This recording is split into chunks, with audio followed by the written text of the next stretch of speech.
안녕하세요. 두툼한 하루입니다. 이번 주도 잘 보내고 계신가요? 저는 며칠 전부터 엘라가 아파서 간호하느라 정신없는 하루하루를 보내고 있어요. 엘라가 아프기 전에 도서관에서 예약 도서로 정혜연 작가님의 홍학의 자리와 존 윌리엄스의 스토너를 빌려왔어요. 홍학의 자리는 책이 작고 꽤 얇기도 하고 반전이 어마어마하다고 들어서 너무 궁금해서 빌려온 당일날 읽어버렸거든요. 그리고 밤에 엘라 열을 재느라 옆에 누워서 이북 리더기로 김동식 작가님의 회색인간도 재밌게 읽었습니다. 그리고 오늘은 주말 아침이기 때문에 제가 읽은 2권의 책을 독서 노트로 정리하는 시간을 가져볼게요.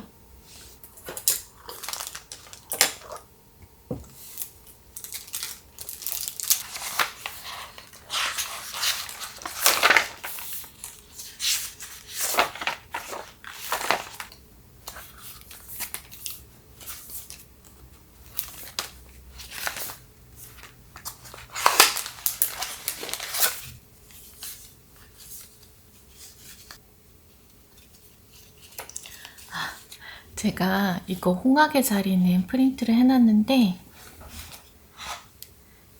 이거 회색인간은 즉흥적으로 읽은 거라 책 표지를 출력을 안 해놨네요. 홍학의 자리는 제가 뽑아놔서 얘부터 붙여서 해볼게요.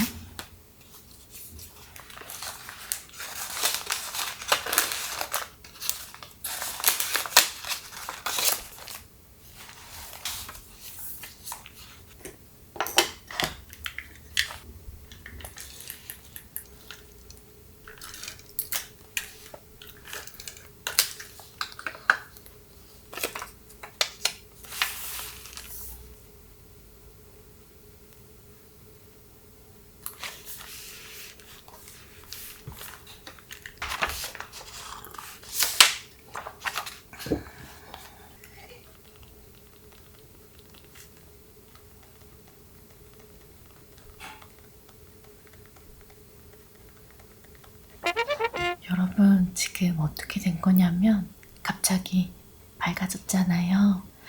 엘라가 일어나서 다시 재우고 나오느라고 이렇게 해가 떴습니다. 지금 아직 제목도 못 적었거든요. 그래서 일단 엘라가 또 일어날 수도 있기 때문에 호다닥 정리를 해보겠습니다.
일단은 이렇게 독서 노트 하나를 완성했습니다. 그리고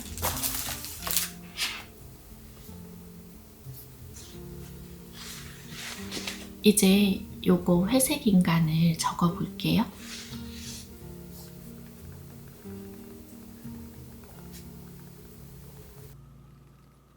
2055년 5월 5일 정부는 인간 인공지능 법안을 승인합니다.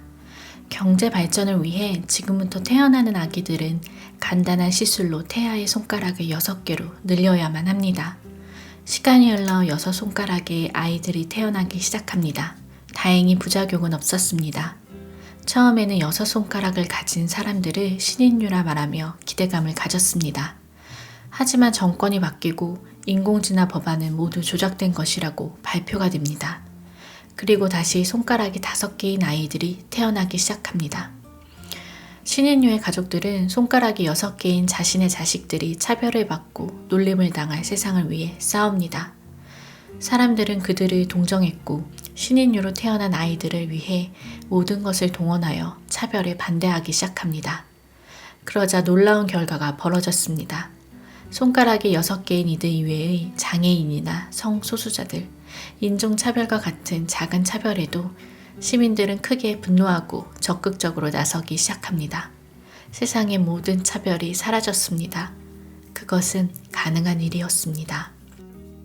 이 이야기는 김동식 작가님의 회색 인간에 담긴 단편 중 하나인 손가락이 6개인 신인류의 줄거리입니다. 이 책에 담긴 단편들 하나하나가 지금까지 생각하지도 못한 기발한 아이디어가 가득 담겨 있습니다. 유머 같기도 하고 공포 같기도 하고 현실감이 없는데 또 현실을 돌아볼 수 있는 신기한 소설입니다. 저는 이런 기묘한 장르를 별로 좋아하진 않는데 안 좋아한다면서도 계속 읽고 있는 제 자신을 발견했습니다. 일단 시작을 하게 되면 밤을 새게 되는 소설입니다. 저는 이렇게 2편의 독서 노트를 완성을 했고요. 회색 인간은 제가 책 표지를 프린트를 못해서 다음에 프린트를 할 때 출력을 해서 붙여 넣겠습니다. 이제 9시가 되었거든요. 그래서 아침 준비를 해보겠습니다.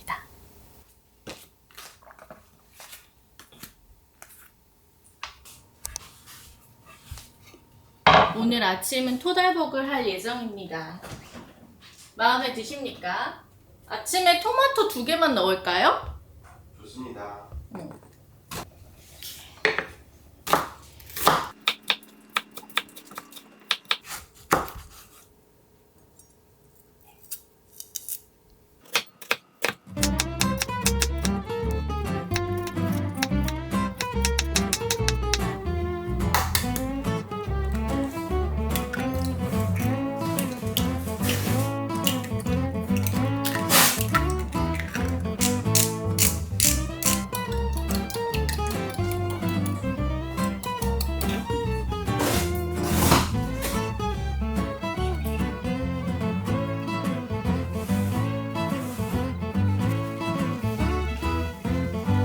지나간 사람은 사람이 아니었으면, 그게 갑자기 왜 나오죠? 검정색 스티로폼은 스티로폼이 아니었으면, 재활용이 아니었으면. 아, 내가 그거 재활용해놔서? 아니, 긴가민가 했어. 오, 일어났어요? 일어났어. 초달복 여봉이가 해야겠다. 그냥 저어야 돼. 저으면 돼. 어디까지? 어? 그냥 이렇게 네, 몽글몽글하게 저으면 돼. 네? 이게 뭐 잘하고 말고가 없는 것 같아요. 그냥 섞으면 하면 돼. 근데 언제까지 좀 있으면 탈 것 같은데? 타기 전까지 해야죠. 우문현답이시네요. 뭐? 타기 전, 탈 것 같아는 타기 전까지 해야죠. 당연한 거 아니에요? 그럼 어떻게 하죠? 책방을 열어서 3개를 꺼내. 2개만 들어갑니다. 2개를 넣고요. 나머지는 대기하고요. 까만색 컵에 물을 담아서 요거요? 네, 거기에 넣어요. 진짜 찔끔 넣는 거네요. 네. 뚜껑을 닫아요. 그리고 오른쪽 동그라미를 눌러요. 그리고 한 4분 정도 맞춰요. 이렇게 많이. 이게 얼었던 식빵은 일반 식빵보다 1분 정도 더 많이 하라 그러더라고. 잘했어요. 뚱뚱 하는 거. 맛있게 됐는데? 또 될까? 그치 수분이 아예 없는 것도 아니고.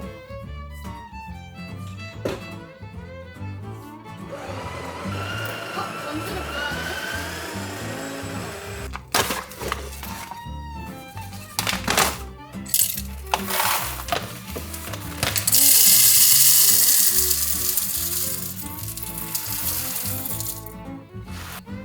나 아이스 아메리카노 볼래. 아 그래요? 알겠습니다. 죄송합니다. 됐습니다.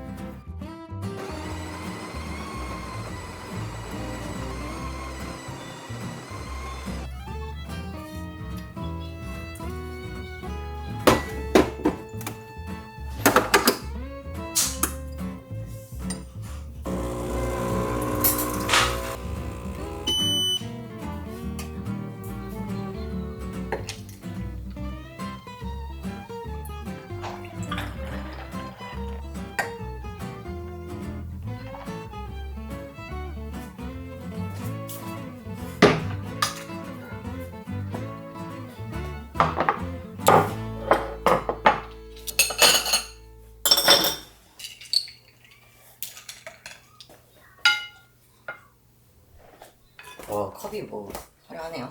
지미 언니가 사줬어. KJ. KJ? 응. KJ 언니가 사줬어. 여보이가 만들어서 그런지 토달복 진짜 맛있어. 너무 맛있는데? 약간 여보인가 그거 다 잘라서. 걸쭉한 스프 느낌. 맛있지? 합심해서 맛있게 만들었구려. 내가 이번 주에 진짜 신박한 소설을 2개 읽었잖아. 뭔데? 제목이 홍학의 자리야. 홍학? 홍학. 그 새, 새? 새 홍학의 자리라는 건데 올해 나온 추리소설인데 반전이 어마어마하다는 거야. 근데 또 내가 또 반전 덕후잖아.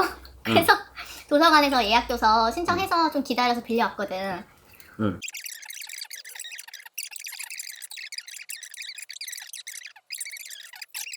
좀 그렇게 해서 이제 경찰이 막 수사를 하고 이러는 과정은 생각보다 평이한 거야. 그래서 반전이 뭐 있어봤자 얼마나 있겠나 이러면서 쭉 봤거든? 그 선생이 죽은 거야? 보통 이제 추리소설 같은 경우는 그런 식의 반전이잖아. 근데 그런 반전이 아니었어. 죽은 게 아니었어? 결국은 으로. 근데 아. 이 작가가 의도를 한 거야. 독자들을 속인 거지. 치밀하게 짜여진 스토리를 만든 거야. 독자들을 속이기 위해서. 근데 마지막에 그 반전을 딱 보는데 뭐야? 내가 잘못 읽었어? 이러면서 앞으로 막 돌아가서 다시 봤다니까? 그래서 약간 작가한테 농락당한 기분이랄까? 읽는 동안에는 별거 없는데? 그냥 비슷한데? 내 수소설 많이 읽어봤으니까. 이러다가 갑자기 그 반전을 보는 순간 아, 이 소설은 평생 기억에 남겠다 이런 생각이 드는 거지. 근데 이 작가도 뒤에 작가의 말을 써놨어. 그냥 읽는 동안 재밌게 읽었다면 자기는 그걸로 족하다. 약간 이런 식으로. 그냥 흥미 소설이네. 그치. 킬링타임용으로 좋을 것 같아. 그리고 책이 얇고 되게 금방금방 읽을 수 있어서 그냥 하루 만에 다 읽었어. 반전이 궁금하기도 했고.